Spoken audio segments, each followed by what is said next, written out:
They called it the Silk Road, not the ancient trade route of merchants and camels, but a hidden bazaar buried in the dark web's shadows, a place you couldn't stumble onto by accident, a place where rules didn't apply.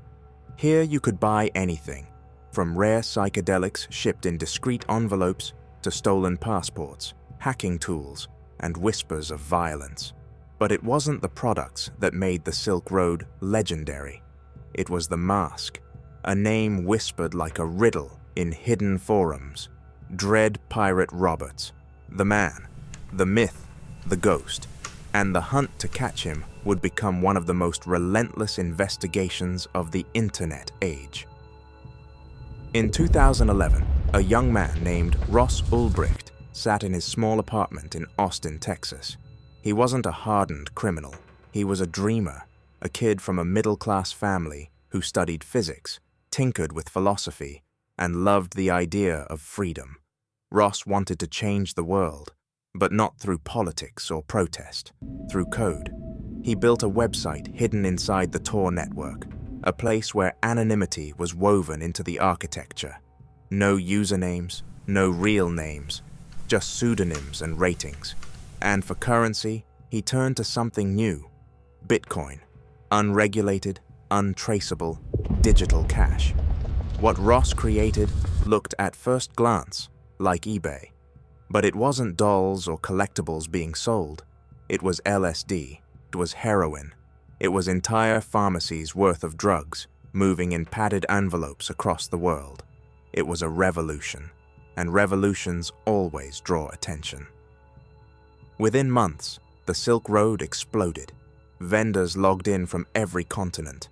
Buyers left glowing reviews like they were shopping for shoes, not scheduled EI narcotics. At its peak, the marketplace was pulling in hundreds of millions of dollars. For buyers, it felt safe, clean, professional. For sellers, it was freedom. For governments, it was chaos. And at the center of it all was a name: Dread Pirate Roberts. The pseudonym wasn't just clever, it was brilliant. Because in the movie The Princess Bride, the Dread Pirate Roberts wasn't one man. It was a title, a mask passed from one person to the next. It meant that if the authorities caught someone, they could never be sure they had the right one. This was not a market. By 2012, US agencies were circling like wolves. The FBI, the DEA, Homeland Security. Each wanted a piece of the Silk Road. They created undercover accounts. They bought drugs, traced packages, built maps of postal flows. They dug into Bitcoin transactions, trying to follow the digital paper trail. But every time they thought they'd found a lead, Dread Pirate Roberts slipped further away. Some believed he was a lone genius. Others suspected a network, programmers, moderators, hidden partners. The Silk Road was becoming bigger than one man, and that terrified the people hunting him. If you entered the Silk Road, you found more than listings. There were forums, debates, discussions about ethics, politics, philosophy.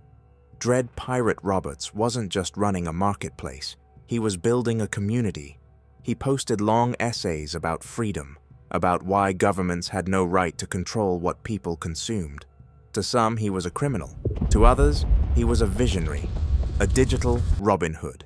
And to investigators, he was a ghost hiding in plain sight. As the years passed, cracks began to form. Investigators noticed that in the very earliest Silk Road code, there were mistakes, links that briefly connected to non-Tor servers. And in those fleeting moments, a few breadcrumbs leaked out into the open internet. One of those breadcrumbs was a Gmail address. It didn't belong to Dread Pirate Roberts. It belonged to Ross Ulbricht. Still, suspicion wasn't proof, and the manhunt pressed on. In October 2013, Ross sat in a San Francisco library. His laptop was open. His hands were on the keyboard. Agents swarmed in silence, waiting for the right moment. They had to catch him logged in as Dread Pirate Roberts, because the moment that laptop closed, the ghost would vanish again. A staged fight distracted Ross. He turned his head, and in that split second, agents grabbed the computer. On the screen, the Silk Road's control panel glowed. They had him, or so they thought, because even as Ross sat behind bars, even after headlines declared the Silk Road dead, messages signed by Dread Pirate Roberts appeared again. Other sites popped up: Silk Road 2, 0, Silk Road 3, 0. New operators claimed the title. The ghost lived on, and investigators began to wonder, had Ross really been the only one? Or had the mask always been passed between hands, just like the story it was named after? The more the government cracked down, the more the dark web adapted. New marketplaces emerged, slicker, faster, harder to track: Alpha Bay, Hansa, Dream Market. Each one claimed to be the true heir of the Silk Road. Each one built on Ross's original blueprint, and each one reminded the world of a simple truth.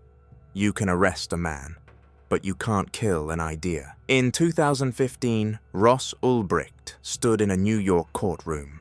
His family pleaded for mercy. His defense argued he was an idealist, not a criminal mastermind. The prosecution painted him as a kingpin who ordered violence. When the sentence was read, life in prison without parole. Ross's mother collapsed in tears, but even then, outside the courthouse, supporters chanted his name. To them, he wasn't a kingpin, he was a symbol, proof that one person, with code and conviction, could shake the foundations of power. Ross Ulbricht will likely spend the rest of his life in a cell. The Silk Road is gone, but the ghost remains. It lingers in the myths of the internet, in the new marketplaces that rise and fall each year, in the belief that anonymity and freedom can outlast law. And perhaps that is the haunting truth of the Silk Road, that it was never about drugs or money, or even Ross himself. It was about the mask, a mask that anyone could wear, a ghost that cannot be caught. The Silk Road began as a dream in a young man's apartment, but it became a legend, a riddle, a warning, and like all ghost stories, it continues to whisper in the dark corners of the world, long after its creator is gone. Because you can destroy a marketplace, you can imprison its founder, but you can never kill a ghost. If you found this story compelling, subscribe for more untold investigations, because the shadows are full of secrets, and some of them are still waiting to be found.